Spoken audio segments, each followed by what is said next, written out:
halang ka na mo ang tanan na mong kasalanan, sa dugo mo, O Diyos, gihugasan.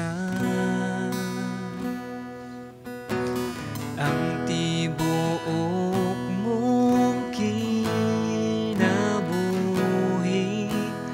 imong gihalad, halang ka na mo ang tanan na mong kasalanan, sa dugo mo, Diyos, gihugasan.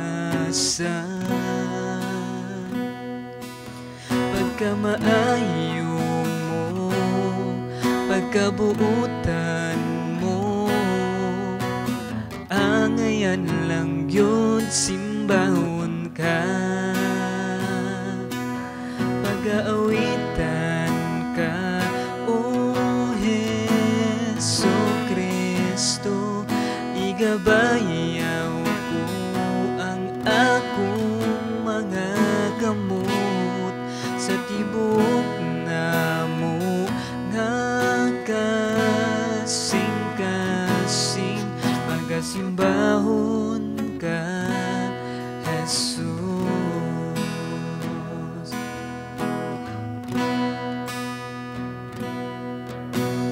Ang tibuok mong kinabuhi, imong gihalad, halang ka na mo ang tanan na mong kasalanan, sa dugo mo, O Diyos, gihugasan. Pagkamaayo mo, pagkabuutan mo, angayan lang yun, simbahon ka. Pag-aawitan ka, O Jesucristo, igabayaw ko ang akong mga gamot, sa tibok na mo nga kasing-kasing, pagasimbahon ka, Jesus. Pagasimbahon ka, Jesus. Pagasimbahon ka, Jesus.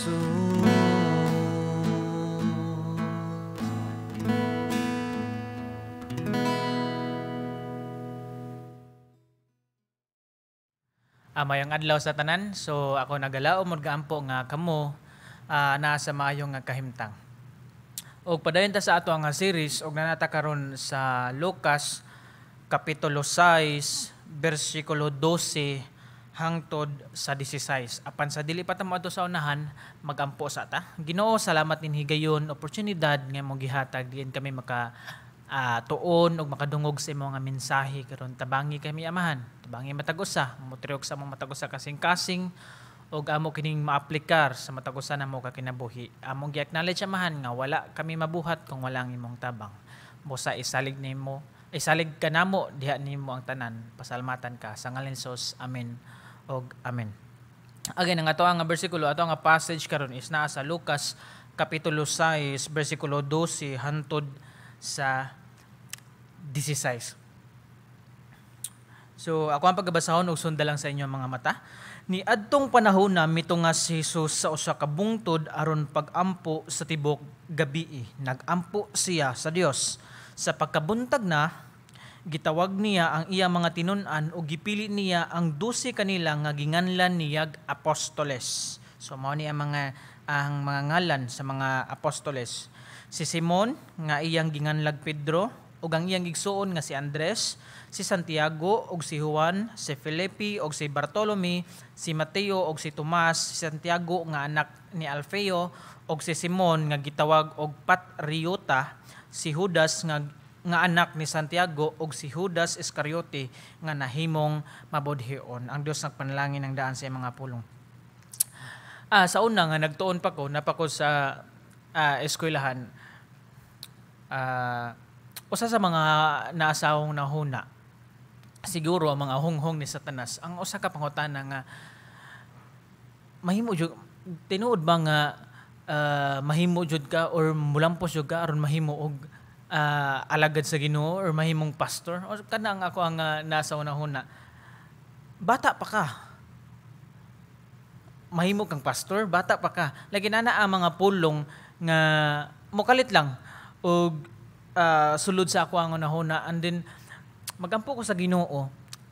Ginoo imong kabubuton mao'y matuman giyahi ang ako ang adalan. So ni-respond ko karon ni-respond ko sa tawag sa Ginoo banang iyang tabang ug ang Dios adunay nindot og kahibulungan nga plano. Sa mosab sa ato nga passage karon, ano yung title sa pagpili sa 12, gipili ni Jesus ang 12 ka apostoles, in which atong makita o atong masayran nga ang Dios nipili. Okay?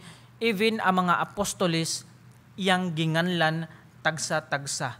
So ang Dios nga labing gamhanan nasayod sa tanan og karon nga makadungog ta sa pulong sa Ginoo, dili ni ingon nga by accident, kun dili ni-respond ta, adunay rason ni-respond ta aron pag-serve ni choose ta nga mo-serve diha sa Ginoo. So adunay mga lessons ato lang ni irantro verse by verse o magkuha lang tag mga lessons nga ato ang makutlo din ato ang maaplikar.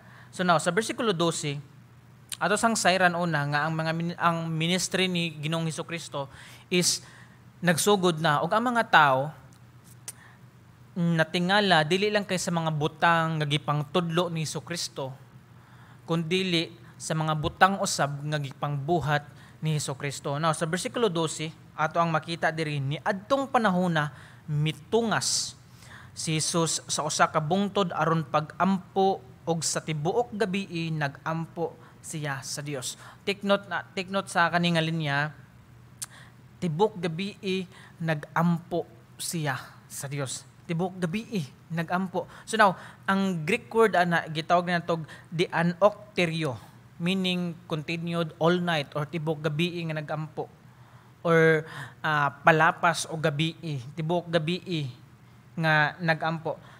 Atong ilhon usab nga si Luke is usa siya ka eksperto diha sa medical nga aspects or medical field. Ang other nga scholars is gi-address nga si Luke is usa ka doctor, but in sort of mura siya expert siya sa mga medical nga mga bahin. So now si Luke siya ra ang nag-inusara nga author or writer sa New Testament nga nigamit ani nga word kaning dianokterio, meaning tibok gabii nga nag-ampo.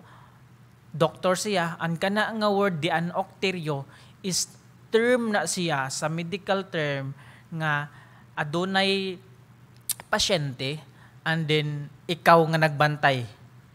Tibok gabii or tibok buntag or taas nga panahon nga imong gibantayan ang pasyente. So inana ang term nga gigamit diri ning Luke, dianokterio. So inana, dili lang kayo gatong tan-awon, dili lang kay simple nga prayer lang, nagampo lang si Jesus apan sama sa atong illustration nga nakita nga gibantayan ang usa ka pasyente dire. Inana ang atong makita nga picture. So now lesson number 1 nga ato ang hibaluan, adunay dako nga decision or magbuhat ta og dako nga decision ubanan nato pod og dako nga mga pag-ampo. So now, aduna bay rason nga si Kristo mag-spend or Google og tibok gabii nga mag-ampo? Aduna bay rason? In which atong masayran sa sunod nga mga verses, yes, adunay rason. og dako kayo na siya nga desisyon tungod kay si Ginoong Hesukristo magpili og 12 ka apostoles nga mahimong apostoles og kanang 12 ka apostoles gikan na sa daghan niya nga followers og ang kanang 12 ka apostoles is mauna ang mga tawhana nga magdalag kausaban sa tibuok kalibutan. In which karon atong masayran nga of course inubanan sa grasya sa Ginoo is kita usab karon nakadungog sa mensahe sa Dios. Bisan layo kay ta nga dapit.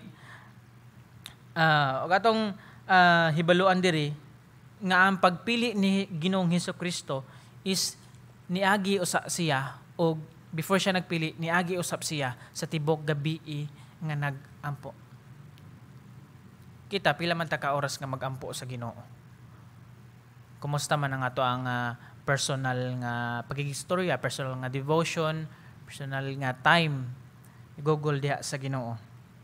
Ako itong unang-unaon, taas kayo ang tibok gabi apan kung aduna tay daghan isulti, aduna tay daghang yango-ngo toyo, kaya nato mo istorya sa ato nga amigo, sa ato mga higala, tibok gabi, tibok adlaw, magchikara sa mausab na ni Ginoong Hesukristo. Inana nga paagi nga pagampo. Taas siya nga pagampo, taas siya nga panahon nga gigugol apan adunay dako nga desisyon siya nga pagabuhaton, aduna usab dako nga mga pagampo. Ug daanay ma-apply nato sa ato nga kinabuhi. Ma-aplikar nato sa kinabuhi tagsa-tagsa. Siguro aduna tay desisyon sa ato nga career. Si Ginoong Hesukristo naghatag gun sa paagi. Pagampo, siguro aduna mangita taog nindot or in terms sa business, pagampo. Siguro nangita taog godly nga friend, pagampo. Siguro nangita taog lifetime nga partner sa kinabuhi or ingon man diha sa marriage. Gipagi ni Kristo, gipakita ni Kristo, pagampo. Ug bisan unsa pa nga desisyon nga atong pagabuhaton sa atong kinabuhi. Tanaw na to si Kristo, imitate na to si Christ, pagampo. Mga igsoon, magampo ta, magpractice ta sa pagampo, magstorya ta sa Ginoo, ug motubo ta diha sa pagampo. Sa versikulo 13, sa pagkabuntag na, versikulo 13, sa pagkabuntag na, gitawag niya ang iyang mga tinun-an o gipili niya ang 12 kanila nga ginganlan niyag apostoles. Atong sayran dire iyang pagabuntag na, meaning nagtipok na ang iyang mga followers, meaning daghan kayo mga sumusunod ni Kristo, mga followers, andi nagpili siya 12 followers or disciples, nagpili siya 12 nga mahimong apostles. So now, disciples to apostles. So now, ang disciples, ang Greek word ng disciples is matetes. So meaning is committed nga learner, student, or disciple, lagyan na, matetes. So at this point, sa pagministry ni Ginoong Hesukristo, daghan og mga tao gi-consider og disipulo ni Hesukristo. Meaning, daghan og mga matetes ni Hesukristo, mga sumusunod ni Hesukristo. Og diripod nga point is nagpili si Ginoong Hesukristo og 12 nga mahimong apostoles. No, apostoles meaning apostolos, a delegate or a messenger or kanang gitahasan, gicommand nga adunay orders siya ang messenger. Lakaw nga to, dalaan niya ang mao nga mensahe, dalhan niya ang mao nga command, mo nang apostoles. So now, gikan nga nahimong disciples, daghan kayo, mura siyang upgrade nga mura gi-commission nga nahimong apostoles, nahimong apostles. So now, dili na to siguro dili na to tangtangon ang respeto nga mga apostoles or mga disciple, apan kung atong tan-awon diri sa kani nga bersikulo is makita na to na ay growing up, na ay maturity. So mao pod na ang ikaduha nga lesson nga atong hibaw-an karon. Growing up, matured, tubo diha sa pagtuo diha ni Kristo. tubo. Ang another nga mga tao is bisan dili sila direct nga disciples ni Ginoong Hesukristo is gitawag gyapon sila apostles. Example sa Roma 11:13 si Pablo gitawag og apostle Paul. Sa Buhat 14:14 si Barnabas gitawag og apostle Barnabas. So now, ikaduha nga lesson, again, kumbalikon, growing up or tubo or mature diha sa Ginoo. Tubo diha sa Ginoo. Dili man sa ingon nga inana lang nga paagi lang okay ra nga simba taga Domingo, okay. Apan ang Dios adunay nindot og ang goal sa Ginoo is mutubo ta like sama sa mga disciples. Wala lang sila nagpabilin nga mga disciples sa mosunod o sa asa ni Kristo, ni sunod ni Kristo. Apan nitubo sila nga sila usab mismo misangyaw mahitungod ning Kristo. Sa Efeso 4:11 nagingon diri sa English, and He Himself gives some to be apostles, na prophets, na evangelists, and some pastors and teachers sa pag-build up diha sa kingdom sa Ginoo. Ang Great Commission gitawag og great tungod kay naay rason. So una, ang Great Commission na makita nato sa Mateo 28:18 hangtod sa 20. Ang Great Commission gihatag sa great nga tao, dako nga tao, mao si Hesukristo. Si Hesukristo nga great person na siya great power. Ang yang power, all authority from heaven and on earth is in me. So inana sing Hesukristo, dako kayong yang authority, dako kayo nga power. And then ang great person nga si Hesukristo nga dunay great power, naghatag og great commission. Mao ni ang dako nga sugo, go and make disciple, panglakaw kamo, paghimog mga tinun-an, baptism them, teaching them. Sinana nga pagi makita na to adunay picture sa maturity, adunay picture sa pagtubo. Dili ta dapat mahadlok tungod kay ang great person nga adunay great power nga naghatag sa great commission, adunay great promise, adunay dakong saad nga dili taniya pasagdan hangtod sa katapusan nga mga adlaw. So grabe. Og ato makita diri inana ang picture sa maturity nga wala lang nagpabilin nga sumusunod ni Kristo, apan sila mismo usab sa unsang nakita na dungog ni Kristo, sila na pod ang nisangyaw nag-share ngadto sa uban. Sa Acts 1:8 ako ananing nasulti sa una pa sa Acts 1:8, but you shall receive power and the Holy Spirit has come upon you, and you shall be witnesses to me from Jerusalem and to all Judea and Samaria and to the end of the world. Mahimo kamong akong mga saksi gikan sa Jerusalem, gamay nga circle, Judea dako-dako nga circle, Samaria dako-dako nga circle, and to the end of the earth. Inana ang paagi, ang maturity nga atong makita ingon nga Kristohanon. Gikan sa gamay Jerusalem hantod sa pinakadako. Siguro dili sama sa geography sa Jerusalem, Judea, Samaria. Siguro napod tay mga small circle sa ato ang siguro ang atong Jerusalem ang small circle, ang pinakasod nato is ang ato ang family or ato ang mga friends. Maybe nata sa work, sa ato nga trabahoan, sa office or asa man ta nag-work. Siguro mao nang atong Jerusalem. And God calls you on that very specific place, dira sa mismong lugar nga mahimong witnesses. Dili ka magpipiling sumusunod ni Kristo. Apostoles, messenger. So na ay pagtubo diri. So now, na ay pagsaka diri, na ay pagmature diri. Muna ang gitawag na to God's bigger picture sa iya nga plan. O bisan unsa mga butang buhaton na to, bisan unsa nga ministry ang asa man ta ibutang, kinahanglan ta motubo, kinahanglan ta mugro, dili ta magpabilin nga sunod-sunod lang. Tubo. Sa bersikulo 14 mao ni ang mga 14 hangtod sa 16 mo niya mga tao nga ginganlan ni Jesus ang 12 ka apostoles nga ginganlan ni Jesucristo. So sa versikulo 14, si Simon nga iyang ginganlag Pedro ug ang iyang igsuon nga si Andres, si Santiago ug si Juan, si Felipe ug si Bartolome, si Mateo ug si Tomas, si Santiago nga anak ni Alfeo ug si Simon ang gitawag nga Patriota, si Judas nga anak ni Santiago ug si Judas Iscariote ang nahimong mabudhion. Ug atong tan-ahon tagsa-tagsa ang mga kinabuhi o kaning mga 12 ka apostoles is mahutdan ta og oras tungod kay grabe ang ilahang kinabuhi. Makita nato na sila'y point sa ilang kinabuhi nga muna ilang strength.